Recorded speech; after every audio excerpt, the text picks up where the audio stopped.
Hello, everyone, and thank you for tuning into Kentucky Good Vibes. I'm your host, Dishayna Perkins, and today I have the pleasure of interviewing singer, songwriter, and author, Miss Tiffany Bynoe. How are you today? I'm good, thank you. Thank you for having me. You're most certainly welcome, and thank you for joining and you're joining Absolutely. with us. And pretty much, with that being said, we'll go ahead and start your interview. All right. Okay. Well, the first question I have is, who is Miss Tiffany Bynoe? Wow. Okay. Miss Tiffany Bynoe started off as Miss Tanae Williams. Okay. I had a #3 hit with Pendulum Records back with Elektra. And if I go back a little further at when my uncle was Howard Hewett, and so I come from a very musically inclined family, Mhm. and not to mention my dad's side of the family were, if you played an instrument, if you sung alto, soprano, whatever you did, you just got in and did it. Okay. And so I come from that, that background. And so I remember one day when I was a little girl, we would be sitting down watching Soul Train with my brothers. I told them, I said, I would jump up and I always had to annoy the heck out of them, because I was the only girl.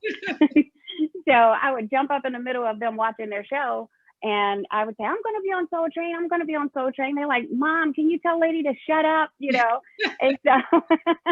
And so, but throughout the journey of my life, I didn't realize that the things that I spoke as a little girl, I said that I wanted to win the Apollo Theater. I Mhm. did that at the age of 16. When I was at the age of 16, I won that 3 times. Oh, And cool. then I spoke that I wanted to do Soul Train with the one and only Don Cornelius. That was like every Black girl's dream at that Mhm. time. And so I did that when with my Tanae Williams hit, Give 'Em a Love. And so the third thing that I was confessing at that time was a Grammy. I haven't done that yet, Okay. You'll get but I'm on the right path. Yeah. Okay, so with that said, tell us a little bit about yourself outside of the music.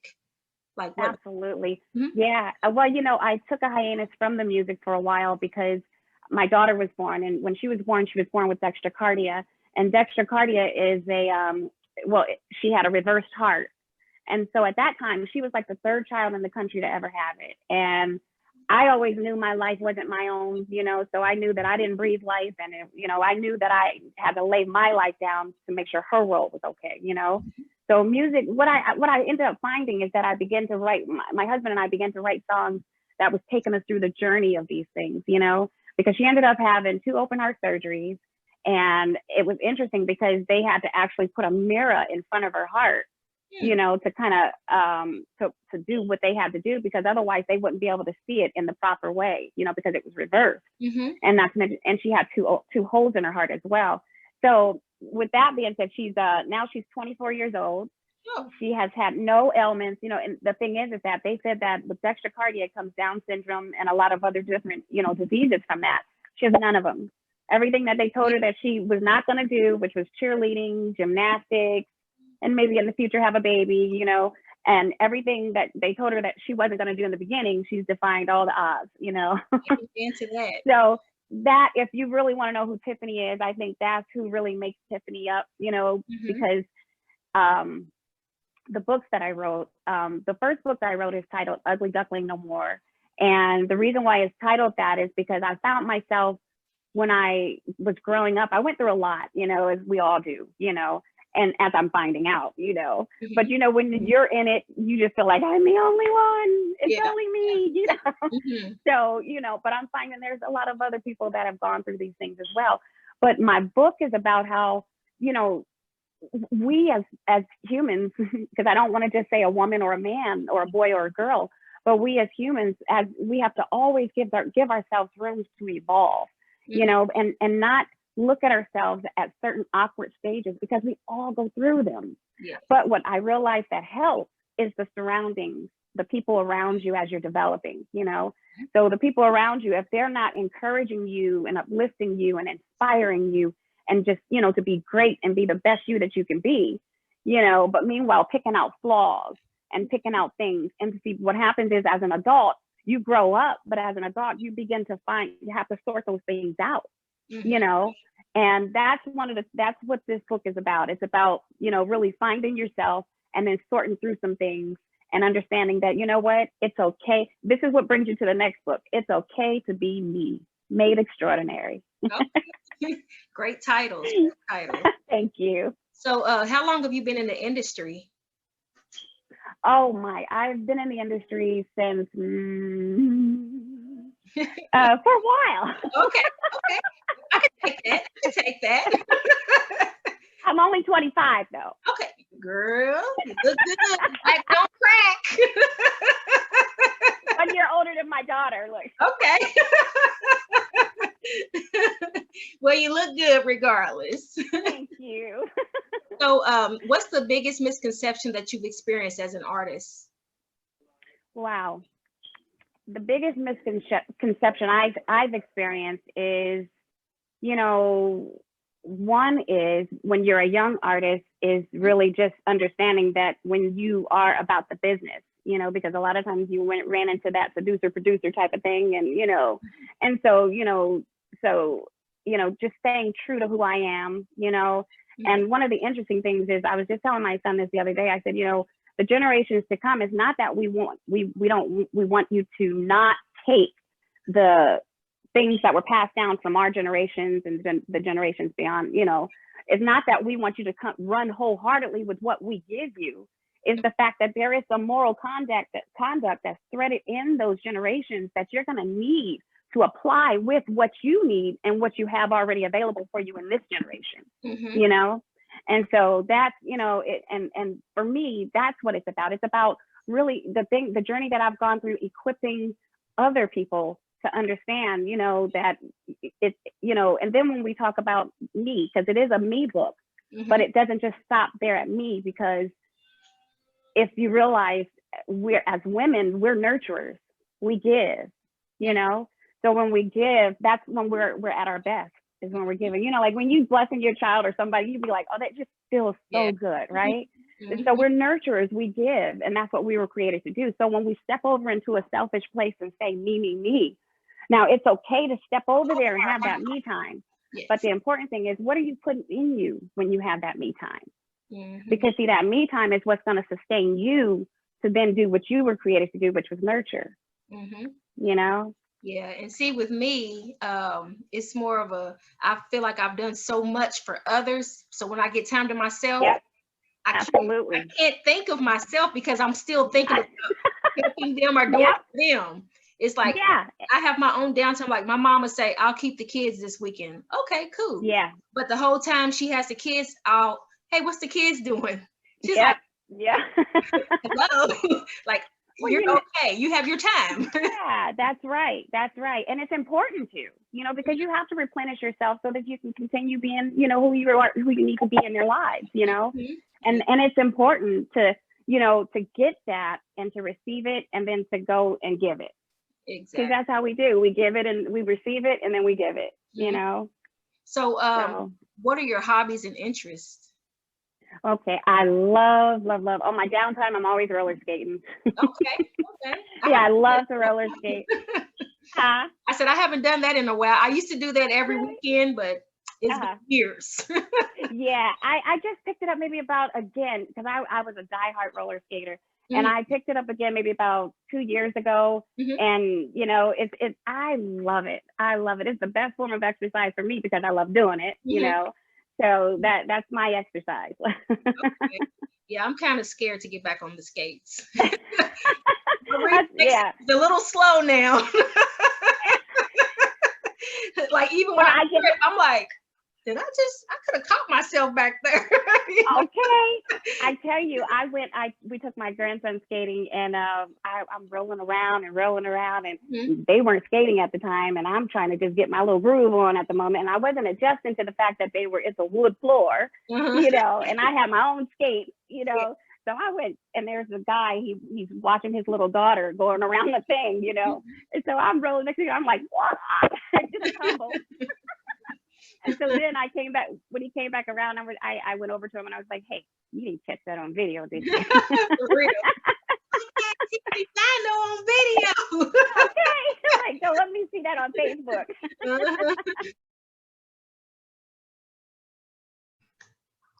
Okay, so where can we find your music? You can find my music right now on all digital platforms.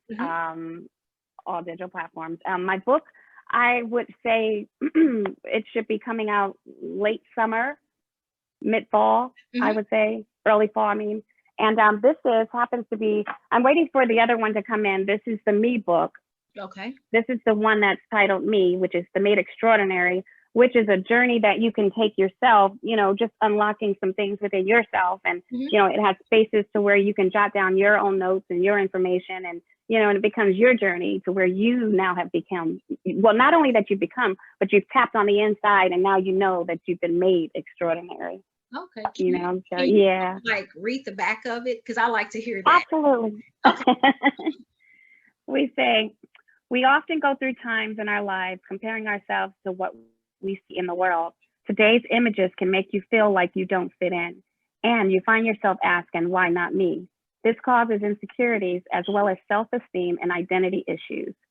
Beauty is in the eye of the beholder, and you must ask yourself how you see yourself. This book presents the word ugly in a different light. Excuse me. Ugly, U, unique, G, genuine, L, lovable, Y, you. That's what ugly means. Okay. And it says, this book will assist you in building courage, strength, and security as you journey on the road back to you. It will help encourage you, build you up, and help you understand that you're the best you that God created. It's time to take accountability for what comes out of your mouth about yourself, and know that you are 100% original, fearfully and wonderfully made. God had a specific plan and purpose for your life, and there will never be another you. I want to tell you first that you are valuable, beautiful, and made extraordinary. Nice. Very well. Yeah. Thank you.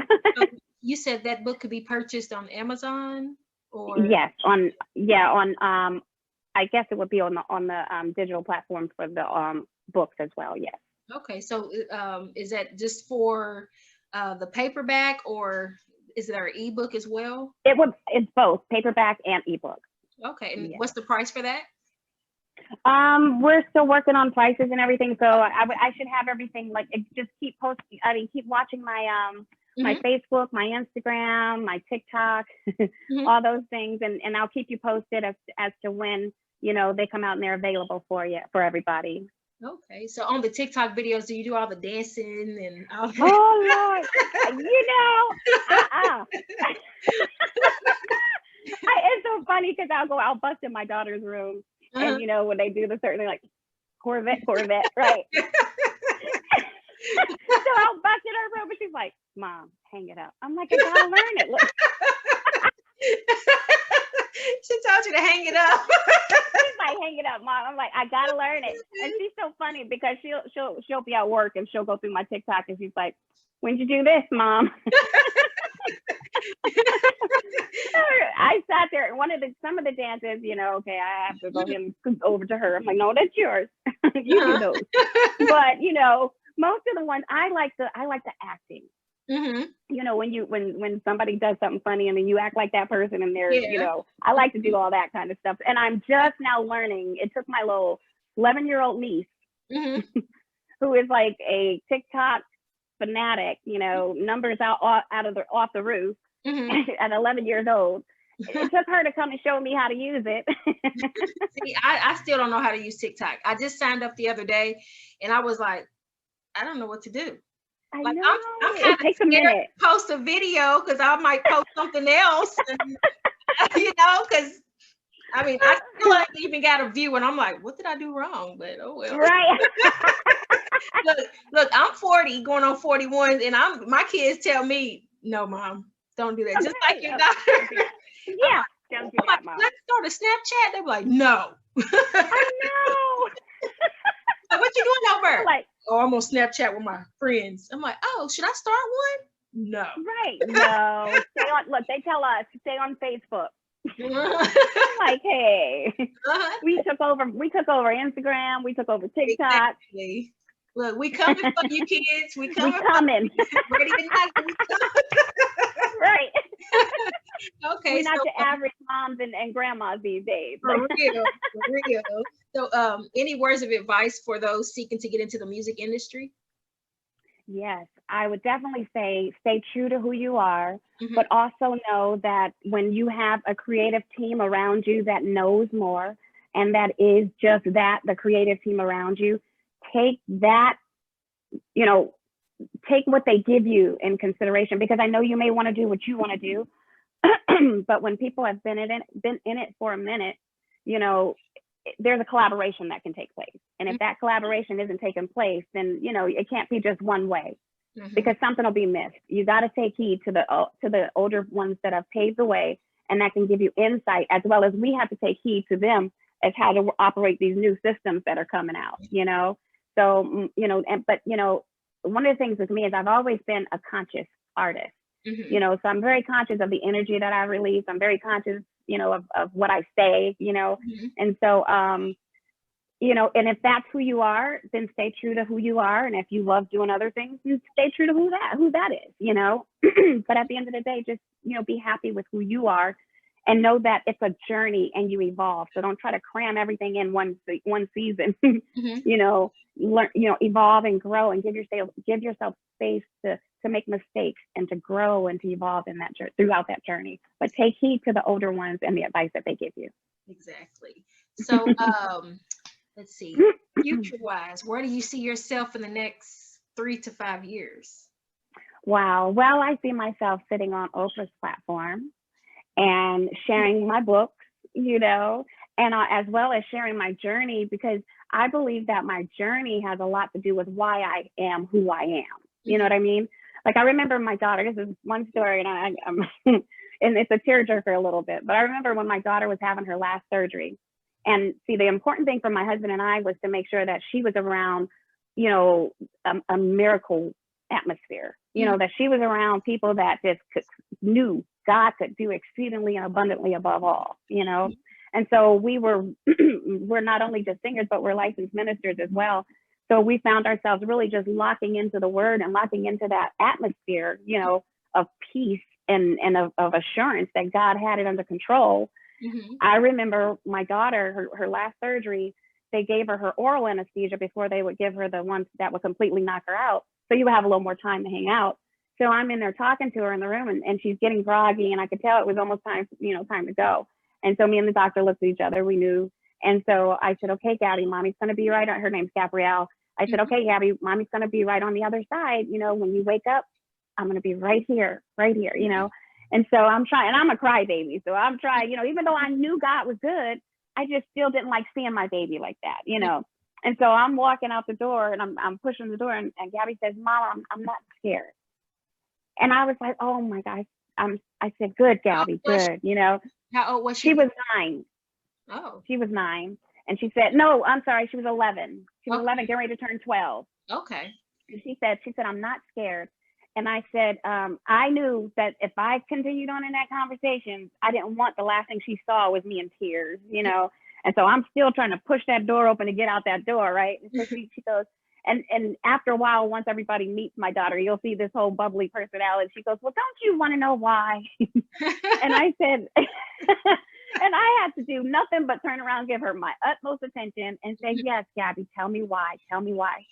Well, when my 11-year-old said, because I know God is with me, Mm. when she said that to me, that made me know that it was just such a, how out of the mouth of babes, and Mm. that's exactly what happened. It was like out of her mouth spoke peace and assurance that I already knew was there, but it just rested a little easier hearing her say that. And I tell you, it was, to go through those moments and to know that you don't have a moment to waste being negative.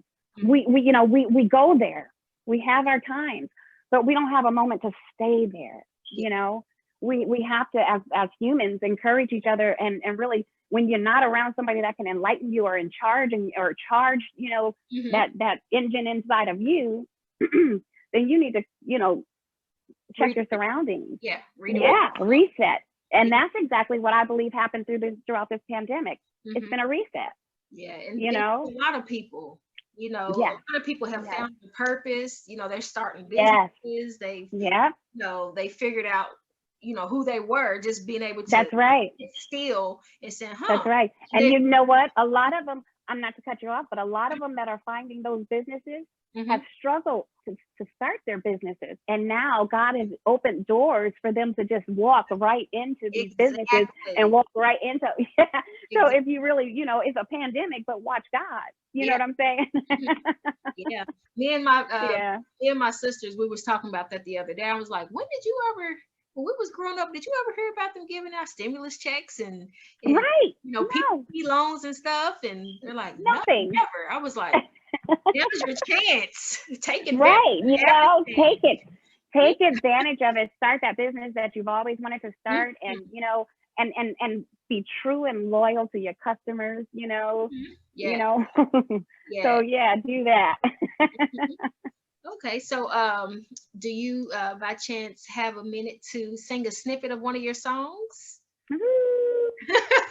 Did I catch you off guard? No, you know, it's I'm dealing with allergies right now. You hear me clear my throat every 5 minutes, but I can get through something. Let me see. Okay. Let's see. I'll be the one be like, and but better yet, I probably wouldn't even do it because I'm stage fright and you know, like Okay, let's see. Oh, I believe you are an angel. All the heaven I need to see. You're the promise, everlasting. Where you are, I hope to be. That's make me say it again, you know. A little raspy, but okay. Okay. Is there anything else that you would like to add before we wrap up? Just don't forget to look out for your girl on all social media platforms, which is Facebook, Instagram, Twitter, LinkedIn. It's Tiffany Bynoe Me. My webpage should be up soon to where you can get information as far as the books are concerned, and you know, keep looking out for those, and you know, just look out for the LP 1111. And you'll know what it means when you see it. Okay. Well, I'm gonna have to figure out what 1111 is and 333. 333. Yeah, that's right. I'm gonna look it up too. Okay. I am too. What's that say behind you on your wall piece? Oh, it says, "You are so beautiful to me." Oh, okay. I was like, yeah. To do with her book. You know? I was trying to figure it out. I was like, why you are so beautiful. You know, I was sitting here the whole time like, if she moves her head just a little bit, I could figure it out. I was literally trying to figure it out, and then you said you are so beautiful. And I'm like, that's not what I was thinking, but you know what? I surround myself with love poems and I surround my thoughts with those things, you know, not perfect, have moments, you know what I mean? But I try to surround myself around those moments so that I'm not in those moments too long, you know? And it's, and I believe us as humans, again, that we can learn from that, you know, to know that, you know, okay, it's okay, but now let's step out, you know? Okay, well, thank you for interviewing with me, and I really appreciate you for taking your day and thank you. Need some time out of it, and absolutely, I will follow up with you in the near future, and I look forward to your 1111 album. And you said your book is called one more time. The first one is called Ugly Duckling No More, and the second book is titled Me. Okay. Made Extraordinary. Okay, well, you all heard it. So, so you said your webpage will be up soon. The webpage will be up soon. It'll be tiffanybynoe.com. And then your social media is Tiffany Bynoe Me. Yes, Tiffany Bynoe Me. Okay, so if anyone needs to get in touch with you, they just go to Facebook. And you can also get in touch with me on my email, which is tiffanyimmusic with a Q at gmail.com. Okay. Because I definitely want to find out what that 333 means and send it to you. So. For real. Because I've been trying to figure it out for years. I'm like, play that number every day for lottery. Maybe. Maybe it's something that's gonna caterpillar me to the next level. Yeah, and see, I went to Myrtle Beach one year, and there was a machine, and you put your 50 cents in, and you turn the little knob, and it sends you out a fortune, and it had 333 on it. But and I still have it. I used to carry it in my old wallet. I'm like, this is me. Like, this is all me. I'm like, where's the camera? Who's tricking me? Where's the prank? Right. Me. Yeah. They know. It's a message that is specifically for you. Exactly. That's what it is. Yep. Well, once again, thank you so much, and I really appreciate your time. And thank you. Wrap up your interview. Absolutely. And tell your daughter I said hello. Okay, I definitely will, because honey. Enjoy that candy. I know. Well, thank you so much. Okay, have a great one. You too.